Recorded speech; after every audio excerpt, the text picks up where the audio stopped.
Good day, philosophers. In our first discussion board for this module, I asked you to think about this question of freedom. What is freedom and why do we desire it so? Like as Americans especially, we talk about how we live in the land of the free and the home of the brave. We are grateful for our soldiers who are willing to sacrifice their lives for the sake of our freedoms.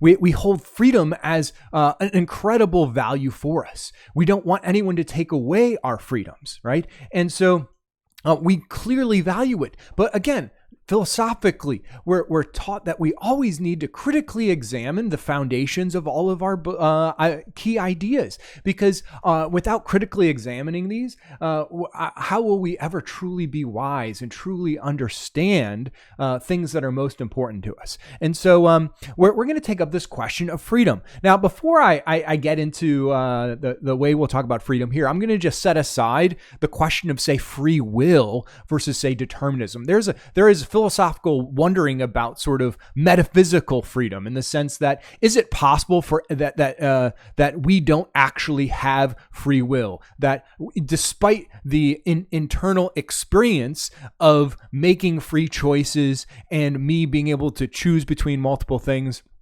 and living with the outcomes, it would seem like that's our real experience. But some people have argued that just by even understanding the laws of nature itself, that everything is somehow fated, that everything is determined, that freedom is simply an illusion. Well, I'm not going to address this idea of metaphysical freedom. Instead, here I'm really just talking about this practical sense of freedom within our lives and freedom within our choice making. And I'm not going to just set aside that question without a reason. I'm just going to say, since in our own personal experience, we experience life as if we're free, let's examine that experiencing of life as if it's free and on its own terms first. And perhaps in later philosophical reflection, we'll get examine more deeply this idea of metaphysical freedom, about whether even all that is just an illusion. So we're setting that aside. So all that being said, what do we really mean when we talk about freedom, right? And so when I hear freedom, when I've talked about freedom for a long time with plenty of folks, ooh, there's my arm really big, right? When I talk about freedom, the essential answer I hear when people say, when are you free? What does it mean to be free? It means something like, I'm able to do what I want, to do whatever I want, right? Now, what do we mean by that? But basically, you're able to sort of live the life that you want to live, right? That you're not constrained by other folks, right? So you get to live the life you want, right? You're not constrained from the outside, right? Now, of course, we are constrained from the outside by the laws of nature. Like if you just wanted to be able to fly like off the roof of your house, that's not going to work out, right? So there is that kind of constraint. But we're going to set aside even that kind of limitations of freedom in that sense. But it's this not being constrained to live the life you want, to be able to do whatever you want, right? And so that sounds great. That's what we want. Now, why do we want that? Why do we want to be able to do what we want and live in an unconstrained way? Well, ultimately, I would argue, that's really annoying how my arm keeps getting up in the screen there. I apologize. Ultimately, it's because why? Why do you want to live the life you want to live? Why do you want to not have people constrain you? Because it seems to me like you're ultimately aiming at happiness, right? I want to be happy. I want to be able to live the life I want, do what I want, and that will make me happy. That is our fundamental goal. This is something that we'll talk about in much more detail when we get to Aristotle, and how he sees happiness as the ultimate aim of all of our lives. That's what we all seem to seek. And so why do we want to be free? I would argue because we all ultimately really want to be happy. Perhaps even more than our desire for freedom, we desire happiness. But can we be happy without freedom? Then perhaps not. And hence, maybe it's intertwined in there a little bit. But then we have to ask ourselves, we live in a world that has limitations on freedom. Like we live in a world where there are laws, right? So how do laws fit into all of this, right? It seems to me that what are laws? They are in some ways limitations on our freedom. So why do we accept limitations on our freedom if we think freedom is being able to do what we want, and ultimately to be happy? Why do we have, we live here in America in a place that's supposed to be the most free, and yet there's plenty of laws? Perhaps we should abolish all law. If there was, then we would really have freedom. What would happen if we abolished all law? We'll actually examine that just a little bit later in this lecture. But arguably, it wouldn't be a great thing, right? In some ways, one of the reasons that we have laws, because in some ways, the limitations that we'll even put on our freedom will actually make us more free. In some ways, it's potential that laws, that these limitations may make us more free in our lives. How can they make us more free? Well, we'll talk about in a couple ways throughout this lecture, and we have to realize that that our idea that our happiness is connected with literally being able to do whatever we want is not necessarily true. It's not necessarily good for us to do literally whatever we want, because literally whatever we want often isn't necessarily good for us, right? And so this actually connects to a deeper question I'll only partially address right now. But do you ever think about yourself doing, say there's something you ever find? I'm getting tongue tied here for just a minute. I apologize. Think about something that you really wanted in life. And then when you got it, you realize it really wasn't what you thought it was supposed to be, right? And in general, do you ever find that what you want is not what you want? In other words, you think you want something, but it's not really what you want, or you find yourselves wanting things that you know aren't really good for you, right? And so there's this interesting tension here that sometimes we find that just completely going for whatever we want isn't necessarily what we want, because it doesn't really give us the life that we really want to live. And this is an idea that we'll explore here in Plato's, actually as Plato starts to lead us through understanding justice. Okay, so let's actually dig into Plato's account just a little bit, and we'll come back to some of this. Okay, so when we look at Plato, let me get back over here, and we're talking about justice. Let's go back to Thrasymachus. Remember good old Thrasymachus in Book 1 of the Republic? He gave a definition of justice. And in that definition of justice, he said that, do you guys remember what it was? It was that justice is what is advantageous to the stronger. So what does that mean? What is advantageous to the stronger? Well, first of all, who do you think he means by the stronger? Well, the stronger are the rulers, right? The people who are ruling the land. So that's who he intends there, and that's the sense of justice.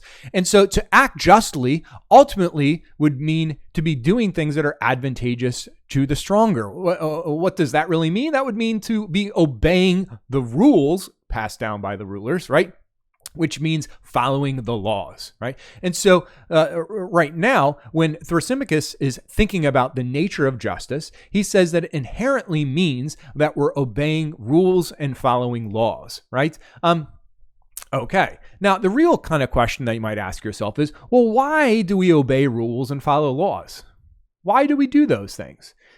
Do we like doing that? I don't know. When I think of a lot of rules and laws, I find them kind of annoying. In particular, like driving laws. How many people actually follow traffic laws? How many people actually follow speed limits? Like almost no one, right? And so, we seem to, maybe most people most of the time follow most laws, and we're kind of okay with that. But it seems like those are constraints on our freedom. They don't seem like things that we necessarily want to do. So why do we follow the laws when we follow the laws? Well, there's at least two reasons. They kind of come out in the Republic, and I'm going to summarize them here. The first is that we want to avoid being punished. Right? And we'll talk about this in particular in Book 2 of the Republic, where we see Glaucon and Adeimantus challenging Socrates about whether justice is something that's good enough itself. And one of the arguments that we'll see it's made there, and it actually comes up even here before that, is that ultimately we really just act justly because we want to avoid being punished. Okay, so why do we avoid why do we obey the laws? Because, well, I obey speed limits when I know that there's a police officer nearby, and there you go, right? But there's another reason why I might obey laws, just aside from just avoid being punished. We also, like, there's this element of fear that would come in life if we didn't have laws that were kind of governing us, right? Imagine what life would be like if there was ultimately no rule of law, right? What would life be like if we lived in a society that was lawless? Well, it would be kind of terrible, right? And so we also obey laws in a sense to live in a society that's free from fear of loss of possessions and death, right? And Glaucon has a nice little statement here that summarizes that. He says that the badness of suffering injustice far exceeds the goodness of acting unjustly, in the Republic, book 2 there. So he in that sense, he's trying to say that it's really good to act unjustly. Like, there's all kinds of things that we would really prefer to do that would go against the laws. If being just means obeying the laws, then we would kind of prefer to act unjustly, it seems, a lot of the time. But we also know that life would be really, really bad if people were just going around doing whatever they want all the time. And it could be so bad that it's better for me to not be able to do everything that I want to do than to, like, live in pain and suffering. This actually reminds me, anachronistically in a way, of the philosopher Thomas Hobbes. You guys have probably heard of Thomas Hobbes. He's one philosopher that is discussed in, like, history classes and things like that. And one of his most famous books is called the Leviathan. And I actually wanted to read a section of Hobbes's Leviathan right now, because Thomas Hobbes actually brings back this idea. He writes this book in the 1650s. He brings back this idea of the state of nature and paints a beautiful picture of what it would look like to live a life where there is absolutely no rule of law. And for him, he describes it as a war of all against all. All people are against all people. You can imagine that a little bit if you watch things like a lot of, like, disaster movies or disaster series where all of a sudden all of society sort of breaks down, sort of like The Walking Dead or something like that, where it's life turns into this kind of war of all against all. And in the war of all against all, we live in constant fear of a painful death. Let's actually just briefly look at some of the Leviathan here. It's a nice text. If you ever happen to look at, obviously this is an unassigned reading, I didn't even post it online, but if you go to chapter 13 here of the Leviathan, we'll just read a couple of texts here. And this is actually one of the fun things about reading Thomas Hobbes is he's one of the few philosophers that we read that actually wrote in English. So this is not a translation. This is just really old English. So if you look at the way certain words are spelled and such, that's just kind of the way it was spelled back in the 1650s. And so just a couple of nice lines here. So first we read here in chapter 13, Hobbes says, "Hereby it is manifest that during the time men live without a common power to keep them all in awe, they are in that condition which is called war." I like how he spells war. For war, it's called war. "And such a war as is of every man against every man." Right? Now, notice he says that it's when there's no common power. This book, the Leviathan, was actually all about the idea that we need to create a kind of huge monster. A Leviathan is a monster, that we need to create a monster to bring order to society. All right. And so this entire book is essentially arguing that we as humans, we live in this war of all against all, and we have to create a government, and we'll cede our power to exact vengeance on others and our ability to harm others. And we'll give all that power to a central body, the government, that will force us to obey, but at least it'll help us avoid this war of all against all. It's kind of dark. So that's what he means by what life would be like without a common power. That's what he's talking about, the common power. Let's read this another text here. He says, this is just on the next page, chapter 13, "In such a condition, there is no place for industry, because the fruit thereof is uncertain, and consequently no culture of the earth, no navigation, nor use of the commodities that may be imported by the sea, no commodious building, no instruments of moving and removing such things as require much force, no knowledge of the face of the earth, no account of time, no arts, no letters, no society. Right? So essentially, all of these good things that we look of as possible, he says, are impossible in this state of nature. We can't build or create anything good in the constant war of all against all. And then here's a great line. And which is worst of all, continual fear and danger of violent death. And the life of man is solitary, poor, nasty, brutish, and short. Oh, he paints a terrible picture, right? But that is life. He says that without the Leviathan, there is no right, there is no wrong, there is no just, there is no unjust. All there is me against everyone, and that's what life would be like. And so, in some sense, if we connect this back to the notion of freedom, right? That when we were talking about freedom is doing whatever I want. I mean, Hobbes paints that stark picture there, right? He says that truly doing what a life in which everyone was doing whatever they want would be like the state of nature that would come before there is some type of government. Now, okay, is that good? Do we want freedom in that sense? So that seems like a terrible, scary place. So in that sense, we might welcome limitations on our freedom, and in some ways, maybe they would make us more free and happy, but it still might end up being a reluctant acceptance of such a thing, right? And so as we reflect on this, then we have to say, okay, well, how can we try to reconcile this? Now, in part, that's essentially what Socrates is going to be doing as we read the rest of Book 2 in the Republic. He's going to try to give an account of what freedom is and in what sense it's good. But to sort of give a preliminary answer to that, I want to make a distinction as we're thinking about freedom, right? That there's really two senses of freedom. If I was to even go back let's look at all these together, right? If I was to go back to here and we talked about freedom as being able to do whatever I want, but live the life you want, there's actually a kind of difference between doing whatever you want and living the life you want. And I might be like, what's the difference between those two things? Well, remember, our goal is happiness.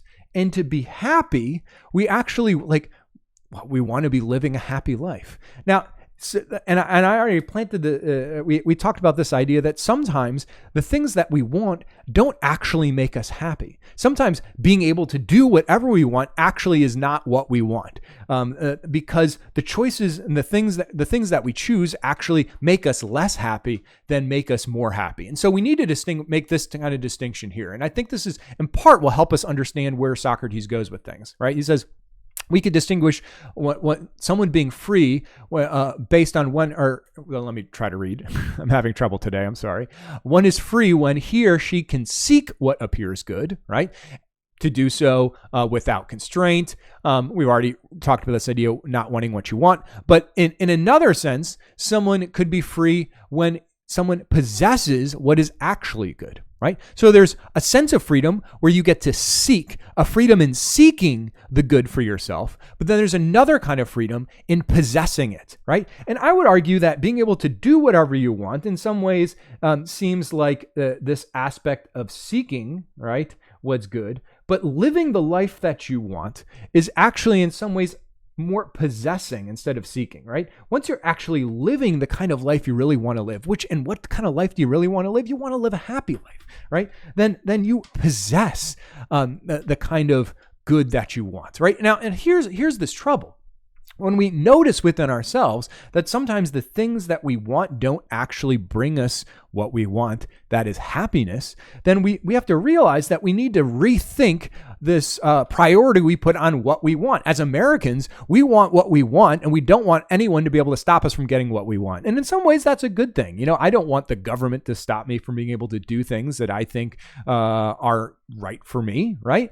And I completely get that. But at the same time, as a person, I also need to critically examine the very things that I want and realize that my desire for something doesn't actually make it good. My desire for something doesn't actually make it what I want. That I need to really, really deeply consider what kinds of things will actually bring me my goal, bring me happiness. And to realize those things is really a kind of wisdom, right? It's wisdom to understand what is actually good.